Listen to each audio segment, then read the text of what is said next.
So today I'm with Mateo. Mateo, how old are you? I'm 29, And you're currently homeless, on the streets. battling addiction? Yeah, smoke blues out here. You know what I mean? It's really heavy, man. It sucks. It's hard How long have you been battling this addiction to blues? for about a good 5 years, six. Been a while. 5, 6 years ago, when you started, were those the real fentanyl pills, or was it these counterfeits still? I think it was counterfeits or maybe been real. I don't know. It's just that between 5 years and now, like a lot of them have changed. You know what I mean? So a lot of people. At first, many people weren't ODing. Now people are ODing from the fentanyl, and a lot of younger kids are trying to try it. You know what I mean? And because they see everybody doing it, because it's out there on the streets. It's more people are out there. More people. It's nationwide. You know what I mean? So it's spreading through the state faster. You know what I mean? It's you walk outside and they're offering it to you. You don't have to be nowhere. You know what I mean? It's not safe for kids. You know what I mean? You could be at the bus stop and someone will just ask you if you need blues. You know what I mean? It's like you don't even have to go anywhere to get it. You know what I mean? So It's very prevalent and it's everywhere, right? everywhere. What's the youngest person you've seen out here on the streets using blues? About 11. An 11-year-old? Yeah, it was sad, bro. It was sad. He tried to run away, tried to be rebellious.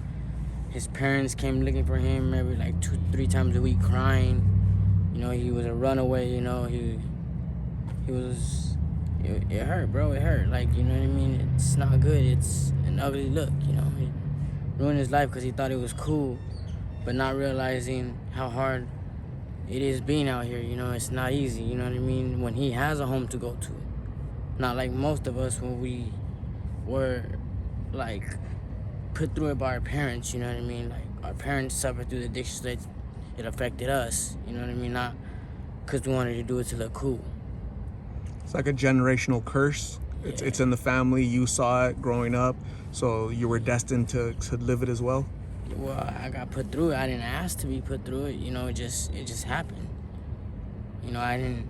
My mom was a drug addict. She in and out of prison, and it affected my childhood. You know what I mean? Like she was never there for me. I didn't have a father, so.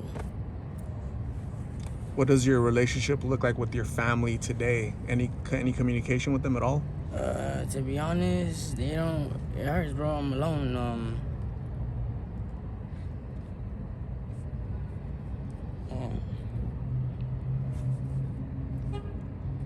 I don't really talk to them because they don't want nothing to do with me because I do pills. Does that motivate you to try to get better, get treatment, and go on the living a better life, or does that hurt your feelings? You feel like no support. At the same time, I have no support, and I have tried treatment, and I just don't know what it is. They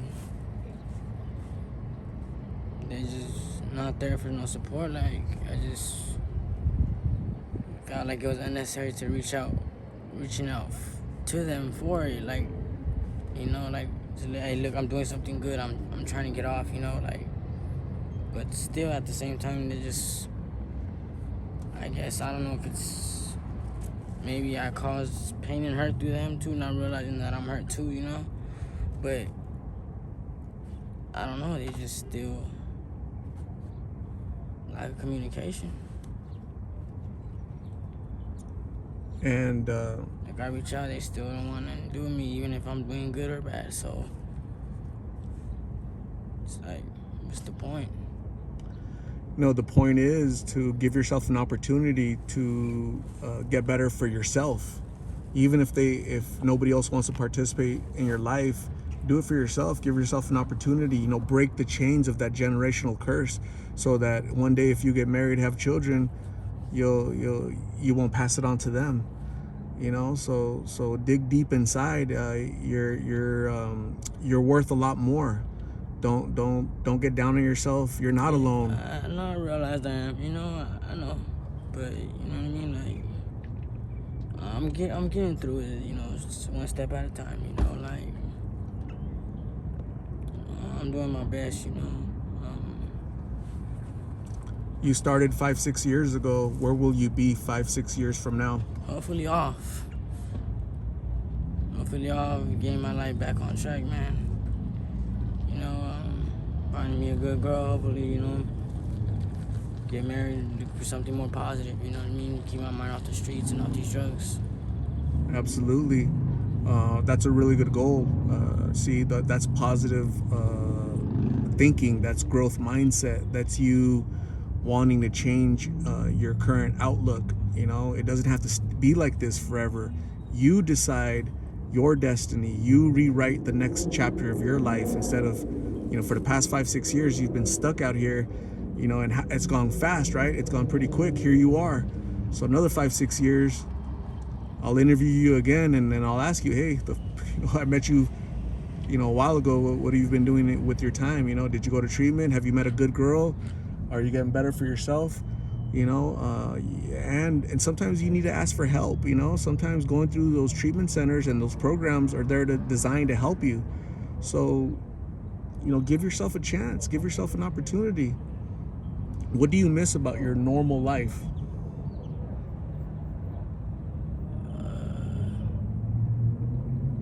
To be honest, my family.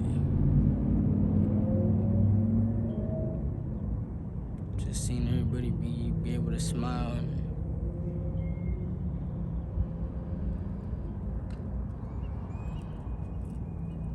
having a home. You miss Christmas with them and eating with them and laughing, hanging out with them? Yeah. If they watch this, what message do you have for your family? What would you tell them? That I just love them. If they can forgive me. Because I forgive them. Forgiveness is a good step. It's a good step forward.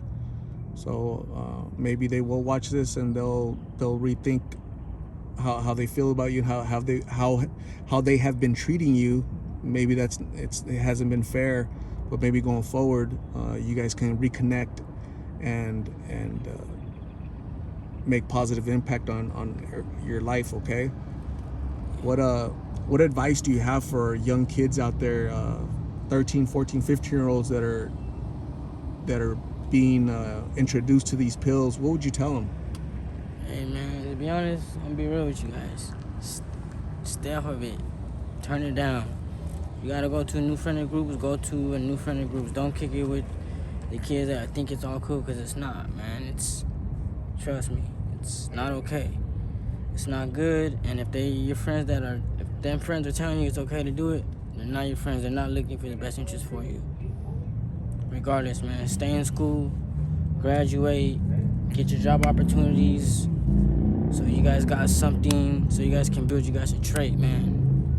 So you guys can stay off the streets, stay focused on doing something you guys like, you know what I mean? Anything nowadays you can do, you know what I mean? Sports, writing, singing, anything, man, just... Anything productive, right, is better than this, right? Stay Yes. busy, stay focused on something else. Stay focused, yes. What advice would you give parents out there that have like rebellious teens? What should they do? What should they be on the lookout? What signs? Man, first of all, distance, quietness, man, and stop being so hard on them. Be more open. Try talking to them. You know what I mean? Don't boss them around. You know what I mean? Like, yes, I understand that they don't need friends to help them.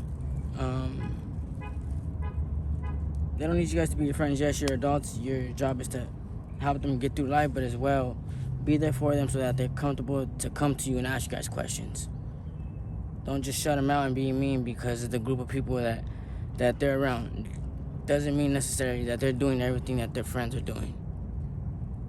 You know what I mean? Cut them some slack, you know what I mean? Show them appreciation, show them some gratitude, show them that you still love them, and even if they mess up, just let them know you're still there for them, so they don't feel lonely.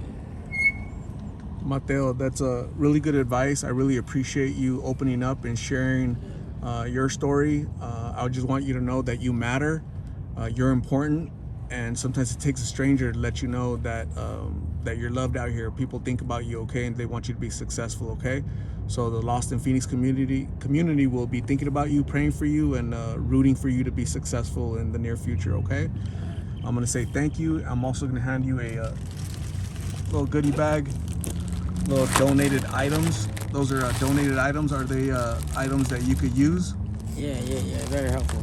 Okay, those are toiletries donated by one of my subscribers, friends, Quinn.